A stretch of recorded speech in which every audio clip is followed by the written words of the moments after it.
Manim de Pafos. Falaremos da vida de um soldado subordinado a Herodes, que teve por encargo a captura e prisão do Cristo, próximo à Mesopotâmia. Porém, em sonho revelador, foi informado do caráter missionário de Jesus.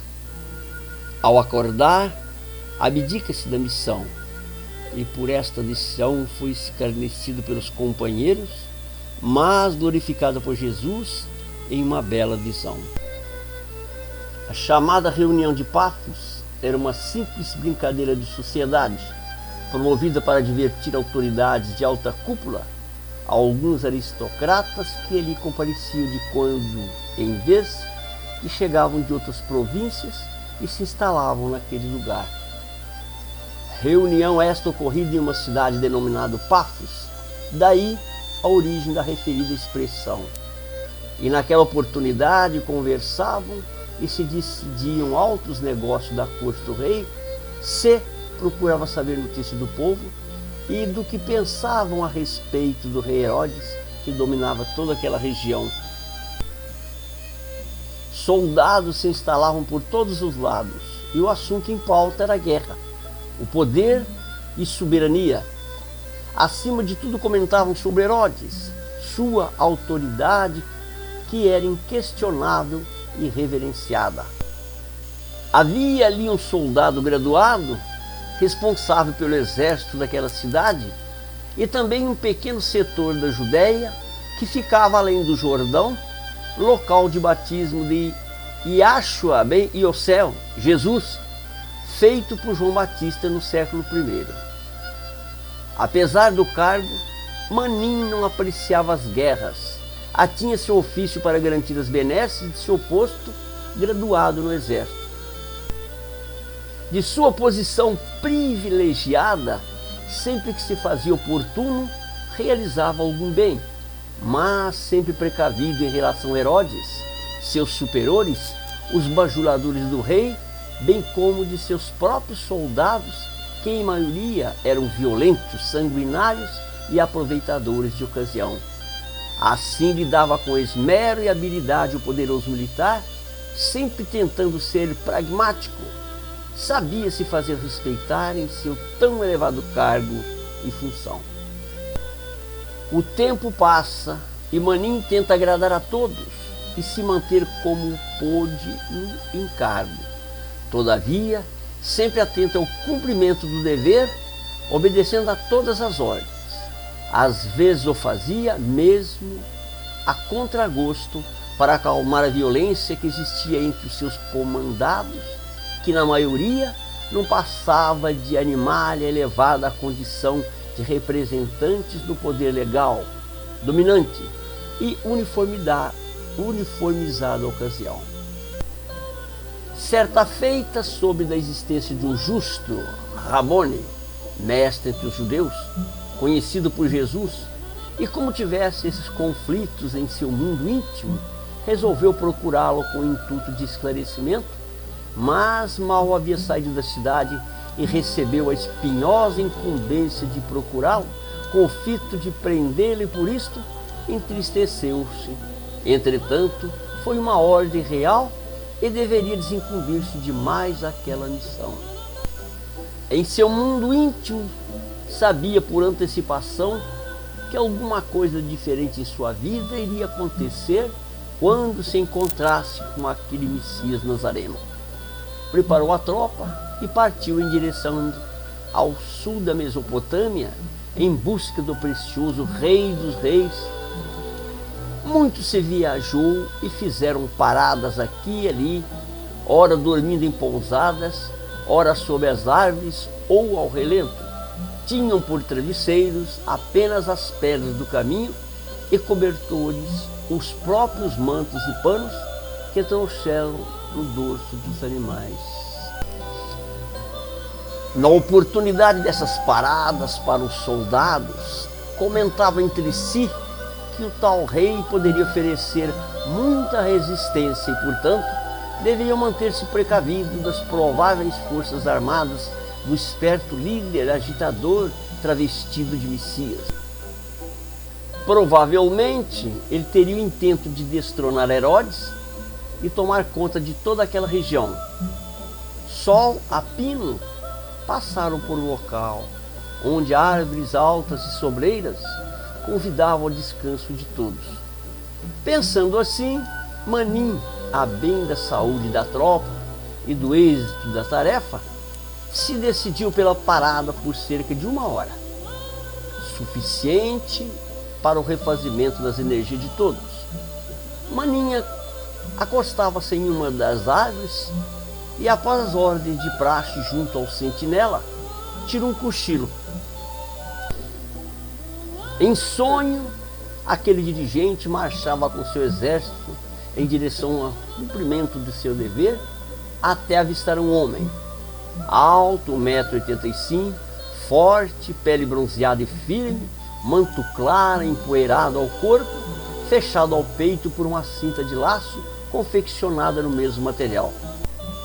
Manin observou que tal pessoa apoiava ambas as mãos nas bordas da túnica, cujas abas que se cruzavam no peito. Barba semicerrada, crespa, castanho médio escuro e que não ia até as costeletas, cabelos longos, poucos cacheados, castanhos médios avermelhados, jogados aos ombros e penteado com as próprias mãos. Os cabelos desciam cerca de 1 palmo abaixo da nuca. Não possuía bigodes, boca regular, com lábios médios, onde as palavras que saíssem daquela boca jamais titubeariam. Seus olhos castanhos escuros eram muito vivazes, serenos e firmes, muito diferente dos de qualquer outro homem que esteve sobre a terra. Precata aos pés, confeccionadas em couro cru, com 3 tiras como apoio aos pés, 2 ao dorso de pé e uma no calcanhar que se unia à tira do meio. As alpacas tinham solado forte, com cerca de 1 centímetro de espessura. O rabino estava sozinho, mas ao fundo, a cerca de uns 100 metros, seus seguidores o aguardavam. Umas 15 pessoas. Todos se mostravam receosos da aproximação de Manin e seus soldados. Enquanto o exército se aproximava, o pregador abaixou-se, tomou de alguns minúsculos cascalhos e os espalhou à sua frente, como quem os houvesse escolhido e distribuído parcimoniosamente. Neste ato dava a entender a Manin que ele seria mais um de seus eleitos no chão da terra, como fiel cumpridor dos desígnios do Pai. Ao aproximar-se, mais pôde observar o caráter firme e a serenidade no rosto do mestre, que aguarda a chegada daquela comitiva. Distando do rabino cerca de uns 20 metros, Manin desce do animal e vai caminhando em direção ao Messias e sentiu um forte impacto, como que ao de um choque. Seu corpo todo estremeceu e mal conseguiu manter-se em pé. Percebeu desse temor daquele homem e o ato contínuo verificou que ele podia ler todos os seus pensamentos e que sabia por antecipação os atos vindouros. As pernas de Manin pareciam não lhe atender ao seu comando. Então, o mestre toma a iniciativa de vir em sua direção e pousar sobre ele o seu transparente olhar. O tempo parece não passar e Manin apenas olha e admira a coragem, firmeza e confiança daquele homem à sua frente. Os soldados de Manin, cerca de 80, sem sua ordem, avançam em direção ao mestre no propósito de imobilizá-lo e agem às praxes, ou seja, se manifestando de maneira violenta e rude, buscando cumprir o desiderato de que estavam incumbidos. Desde Pafos ao que o experiente comandante faz o sinal que aguardem a decisão. Inesperadamente o mestre dirige-lhe a palavra e fala: Manin de Pafos, leve-me. Cumpra com seu dever, pois que estou pronto.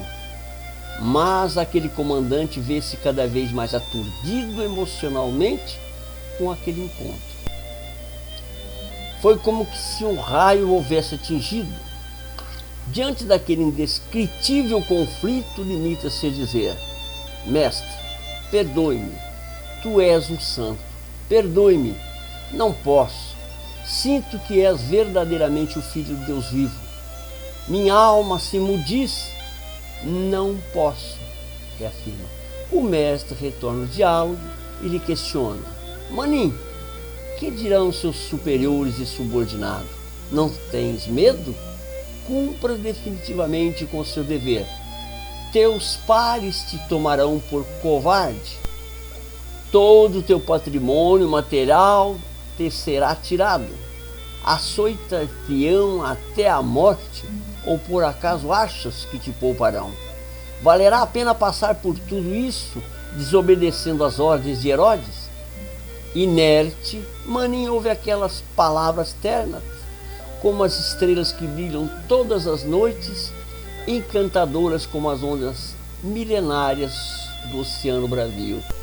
Aquele Rabone, a rocha dos séculos, não falava, e sim compunha melodias como num uníssono com o universo. Maninho extasiado, ajoelha-se e afirma: não posso, és o mestre da humanidade. Tens compaixão deste miserável que não tem coragem de enfrentar a realidade.